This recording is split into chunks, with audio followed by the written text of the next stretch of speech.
Hello दोस्तों, welcome to math गुरु।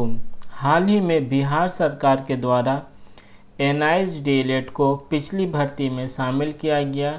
उसके बाद से कई सारे राज्य के अभ्यर्थी काफ़ी ज़्यादा परेशान थे कि बिहार के बाद आखिर हमारे राज्य में उनको ऑनगोइंग भर्ती में शामिल कब तक कराया जाएगा, जिसमें सबसे अधिक परेशानी असम और वेस्ट बंगाल के अभ्यर्थियों को था, क्योंकि दोनों ही राज्य में सिमिलर मैटर जिस तरह से बिहार में देखने को मिला था, सेम उसी तरीक़ा से इस दो राज्य में भी देखने को मिला है, जहां सुप्रीम कोर्ट का जजमेंट आने के बाद चल रही भर्ती प्रक्रिया से एनआईएस डीएलएड को बाहर कर दिया गया।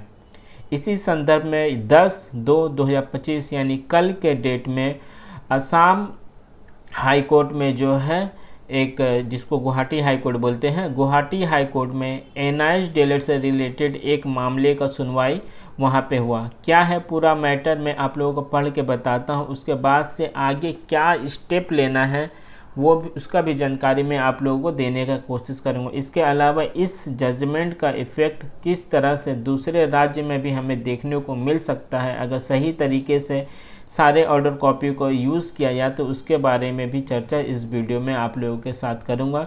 चैनल पर अगर नए हैं तो चैनल के साथ बने रहें। सबसे पहले एक अच्छी खबर यह है कि इस हेयरिंग में जो है एनसीटी ने भी अपना एडवोकेट भेजा था। पहले कॉलम के मैं बात करूँ, पहले पैराग्राफ का, heard Mr M Burhagohain learned counsel for the petitioner, यानी जो पिटिशनर थे एनआईएस डीएलएड के कैंडिडेट, उनके तरफ से एक एडवोकेट थे।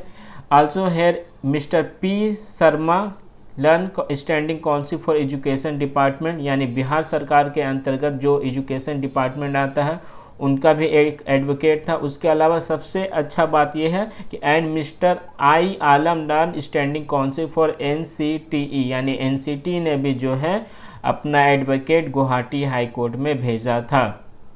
उसके बाद से क्या बताया गया, the petitioner by way of institution this bench was writ petition have raise the grievance with regard to the prescription of qualification in the advertisement डेटेड 26/12/23 issue by the director of elementary education Assam. They are aggrieved by the decision of the state is not recognize the qualification of 18-month diploma in elementary education from the National Institute of Open Schooling for filling up the post under the said advertisement. Court को इस बात का जानकारी दिया गया कि 26/12/2023 को जो है, जो एडवर्टीजमेंट का डेट है, हालांकि ये बाद में आया था, तो 26/12/2023 का जो एडवर्टीजमेंट है उसमें जो है एनआईएस डीएलएड के अभ्यर्थियों को जो है फॉर्म फिलअप रिक्रूटमेंट में पार्टिसिपेट करने का मौका नहीं दिया जा रहा है।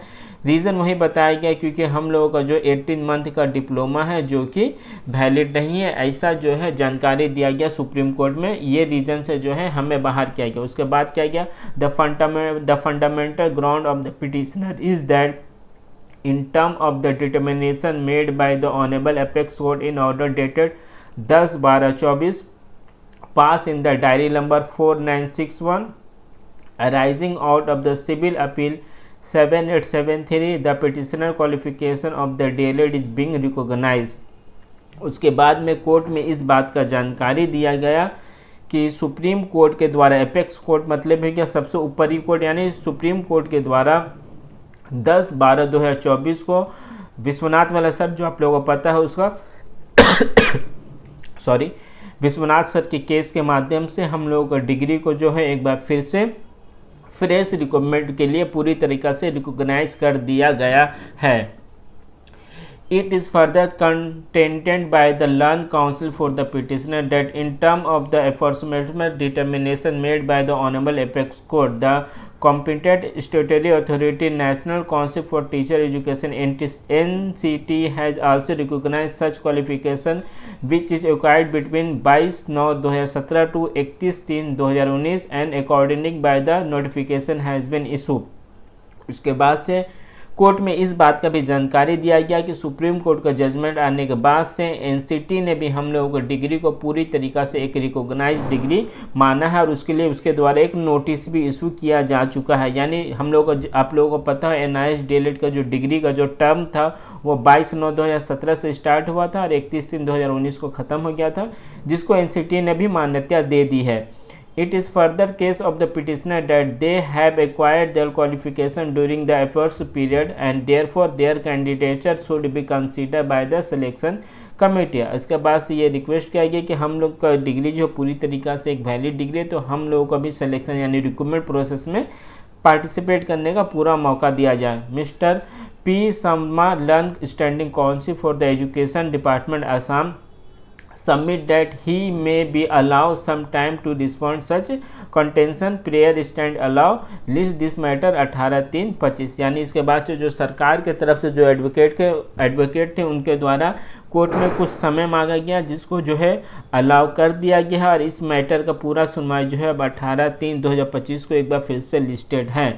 अब सबसे बड़ी बात यह है कि अब असम के NIH DLED के कैंडिडेट को क्या करना होगा। हालांकि मैं इसका हिंट्स आप लोगों को अपने 2 से 3 दिन पहले भी मैंने आप लोगों को दिया था और आज दिन में भी मैंने आप लोगों को अपने वीडियो के माध्यम से कई बार ये जानकारी देने का कोशिश किया है कि आप लोग यानी असम के NIH DLED के अभ्यर्थी अपने राज्य सरकार से डायरेक्ट जाके बात करें। जिस तरह से बिहार में NIH DLED के जो लोग लीड कर रहे हैं वो लोग लगातार अपने एजुकेशन डिपार्टमेंट से संपर्क बनाए रखे, उसके बाद उन्होंने CM से भी मुलाकात किया, डिप्टी CM से भी मुलाकात किया।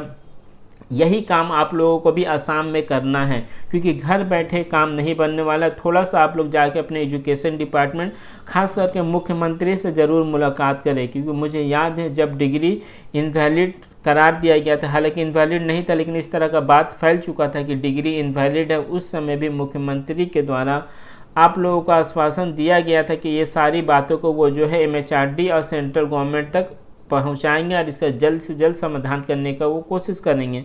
तो अब जब डिग्री पूरी तरीक़ा से वैलिड हो चुका है तो मुझे पूरा यकीन है कि अगर सही तरीके से मुख्यमंत्री तक इस बात को पहुंचाया जाएगा तो आप लोगों का काम जो है काफ़ी ज़्यादा आसान हो जाएगा। क्योंकि मैं 2 एग्जाम्पल आप लोगों को देना चाहूँगा, पहला एक बिहार का, दूसरा एक बंगाल का। बिहार में NIH DLED के अभ्यर्थियों को चल रही भर्ती प्रक्रिया में शामिल कर लिया गया, लेकिन बंगाल में नहीं किया गया। दोनों में डिफरेंसेस ये हैं, बिहार के जो गवर्नमेंट है वो NIH DLED के कहीं ना कहीं सपोर्ट में देखिए और उन्हें बिना किसी और कानूनी प्रक्रिया में गए बिना जो है BPSC TRE 1.0 में अलाउ कर दिया गया है।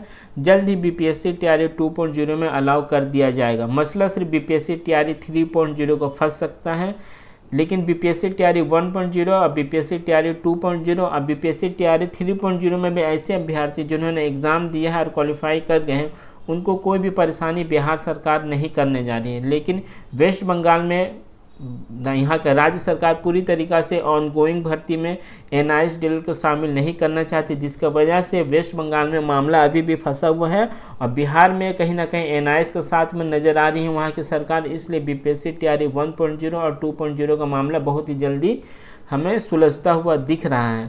तो राज्य सरकार का साथ आप लोगों को ज़रूर चाहिए अगर कोर्ट में जल्द से जल्द इस मैटर को सॉल्व करना है। तो अल्टीमेटली जीत तो हो जाएगा कोर्ट में, लेकिन उसमें अगर राज्य सरकार आपके खिलाफ खड़ी रहेगी तो एक लंबा प्रोसीड्योर जाएगा, जिसमें आपका समय की भी बर्बादी होगा, प्लस कोर्ट में केस करना है तो आपका पैसे की भी बर्बादी देखने को मिलेगा। अगर राज्य सरकार एक बार स्टेटमेंट दे दे हाई कोर्ट में जाके कि ठीक है जो कोर्ट का डिसीजन रहेगा वो हम लोगों के लिए मान्य रहेगा, तो सारा का सारा मैटर 18/3/2025 को ही ख़त्म हो जाएगा। तो आप लोगों को अपने राज्य सरकार को जाके सारी बातों को सही तरीक़ा से जानकारी देना होगा, उन्हें अपने पक्ष में करने का पूरा प्रयास करना होगा। ये पूरा का पूरा जिम्मेदारी असम के NIH DLED के अभ्यर्थियों को किसी भी तरीक़ा का कोई हिंसक प्रदर्शन या किसी भी तरीक़ा से किसी भी तरीक़ा से किसी लोगों को नुकसान पहुंचाते हुए कोई भी अपनी बातों को नहीं रखना है, शांतिपूर्ण तरीके से जाना है। एक डिप्यूटेशन के माध्यम से, रिटर्न लेटर के माध्यम से अपनी बातों को CM तक या एजुकेशन डिपार्टमेंट या एजुकेशन मिनिस्टर तक, स्टेट एजुकेशन मिनिस्टर तक अपने बातों को किसी भी तरीक़ा से रखने का प्रयास करें। मैंने 3 से 4 दिन से लगातार आप लोगों को हिंट्स देता हुआ आ रहा था कि इस तरह का मामला हमें देखने को मिल सकता है, इसलिए मैंने 2-3 दिन पहले से आप लोगों को ये रिक्वेस्ट कर रहा था कि आप अपने स्टेट गवर्नमेंट से जाकर मुलाकात करें। अल्टीमेटली आज वही हमें देखने को मिला। कल हेयरिंग हुआ था, आज ऑर्डर कॉपी अपलोड किया गया, जिसमें ये सारी बातें निकल के सामने आई है कि अब गेंद पूरा का पूरा राज्य सरकार के हाथ में है कि आखिर राज्य सरकार का क्या स्टेप होता है इस पूरे मामले में। एनसीटी ने भी पूरी तरीक़ा से हमारे समर्थन में कोर्ट में अपनी बातों को रखा है। हालांकि नोटिफिकेशन जब एनसीटी ने ऑलरेडी इशू कर दिया है एनआईएस के पक्ष में, मतलब वो हमारे पक्ष में ही, कहीं भी अब वो जाएगी तो हमारे पक्ष में ही बात करेगी, हमारे अगेंस्ट में नहीं रहेगी। सिर्फ आप लोगों को ये काम करना है कि जल्द से जल्द मुख्यमंत्री से मुलाकात करें। बाकी कोई नया अपडेट होगा तो मैं आप लोगों को देने का कोशिश करूँगा। चैनल पर नए हैं तो चैनल के साथ बने रहें। Thank you.